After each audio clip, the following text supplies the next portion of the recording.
கடலூர் திருவந்திபுரம் தேவநாத சுவாமி கோவிலில் புரட்டாசி மாத சனிக்கிழமையை முன்னிட்டு சிறப்பு அபிஷேகம் ஆராதனை நடைபெற்றது.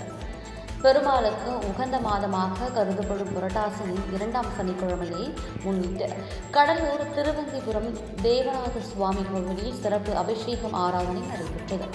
தேவநாத சுவாமிகள் காண கடலூர், புதுச்சேரி, விழுப்புரம் மற்றும் அதன் சுற்றுவட்டார கிராமங்களில் இருந்து ஆயிரக்கணக்கான பக்தர்கள் நீண்ட வரிசையில் காத்திருந்து சுவாமி தரிசனம் செய்தனர்.